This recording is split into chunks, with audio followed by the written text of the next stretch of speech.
magandang araw po sa inyong lahat. Ano namang gimmick to? Panoorin natin ang Pucha naman, para ka naman tayong matanda ka eh. Lait.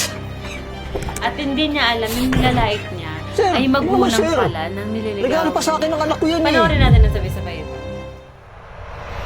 Tay, sundayin niyo po ba si ate? Bakit hindi niyo na lang po siya ipasakay ng ibang e-bike po na nasa labasan po?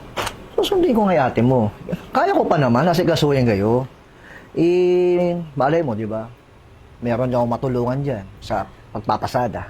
Sana nga po, Tay, na pagdating ng panahon po na makahanap po ako ng mabait na lalaki po na katulad niyo po na matulungin at saka maalalahin po. Siyempre naman. Basta, galingan nyo pagpili nyo mag-ate, ha? Opo naman po. At saka, speaking of pagpili po pala tayo, papunta daw po yung manliligaw po na magpapaalam po na ano po, magliligaw ng personal po. Okay yan. Okay yan, okay yan. Gusto ko yan. Ano po? Gusto ko nga yung ganyang nirespeto sa magulang, sa mga nililigawan nila. Okay yan. Huwag po kayo mag-alala tayo. Mabait po yun si Floyd. Hmm. At sigurado na pag nakita niyo po yun, magugustuhan niyo po siya. Yan. Excited na ako, ah. O, so ano, mauna na ako, ha? Sige po, Tay. Iba kasi mauna pa ako sa sakay ng ate mo, ha? Okay po, Tay. Ingat po kayo, Tay. Sige, sige, sige.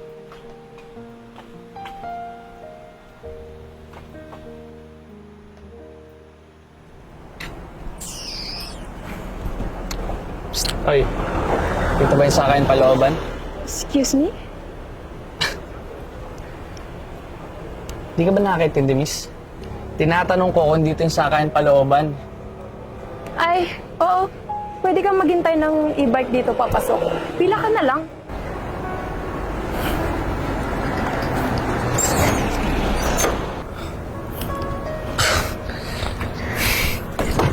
Kuya, saglit lang. Ako yung nauna sa pila.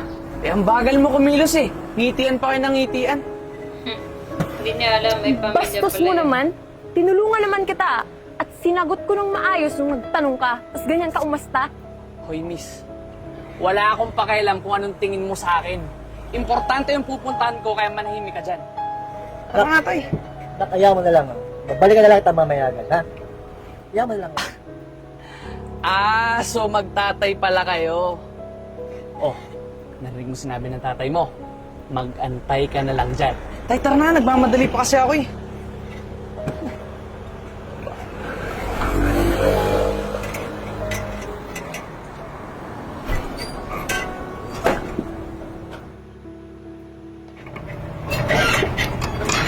Saan ka nga ba ulit, iho? Tayo pa ulit-ulit. Hindi ka na rin yata nakakaintindi eh. Pares na pares kayo nung anak mo. Sa Tibon Street nga ako. Saan ba doon? Sa Pajardo Residence. So, Okay, sige, sige. kanina pa eh.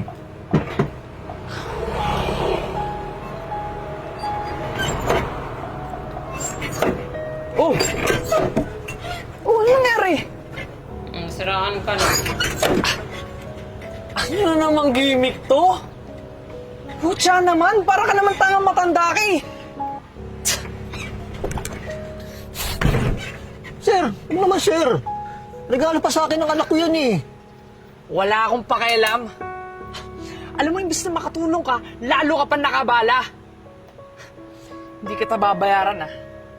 Ako na lang maghanap ng bahay, buwisit ka.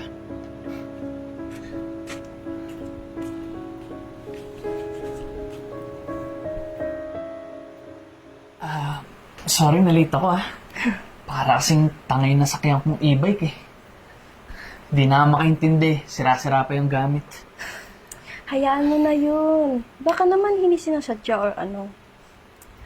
Baka paparating na yun sila ate at tatay. Sige, excited na ako makilala yung pamilya mo. Paggustuhan ka nila yun. Sana.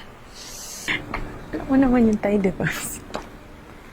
Ay, tay, ate, nandito na pala kayo. Shock ka ngayon. Aba, sinundan mo pa talaga ako dito para maningil ng 20? Floyd, anong sinasabi mo? Si tatay at ate ko to. Ako nga pala yung sinakyan yung e-bike kanina. Iyo, pasensya na. Tay, pasensya. Nilait-lait nga ako niyan kanina sa paradahan, di ba? Tapos sinipa-sipa pa yung e-bike mo. At ngayon, ikaw pa yung hihinga ng pasensya? Totoo ba sinabi nila, Floyd? Hindi ko naman alam na tatay at ate mo pala sila eh. Huwag mong sabihin na iba sana ang pakikitungo mo kung alam mo. Sorry ha, pero hindi ko matatanggap ang panliligaw mo. Hindi mo dapat basta-basta binabase ang estado ng tao at ng pagkikilala mo na irespeto mo sila. Ano yun, Floyd? Para dun lang? Hindi lang yung ka lang? basta-basta, Floyd. Tatay ko siya.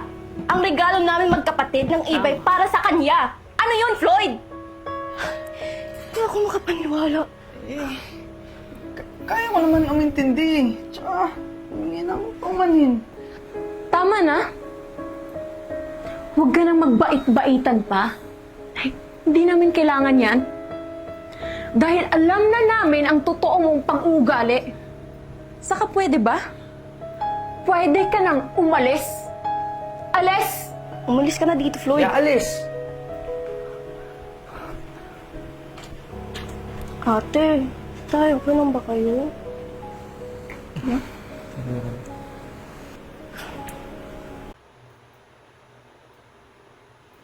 Ayan, so, napanood ba ng lahat? Ito lang din ang masasabi ko.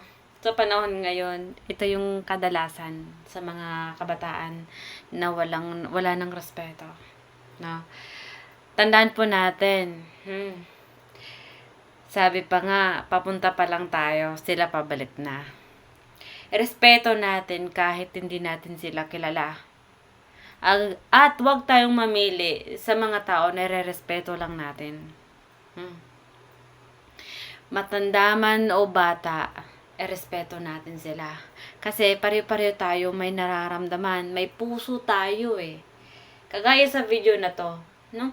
Hindi niya accidentally talaga na nangyayari. Diba?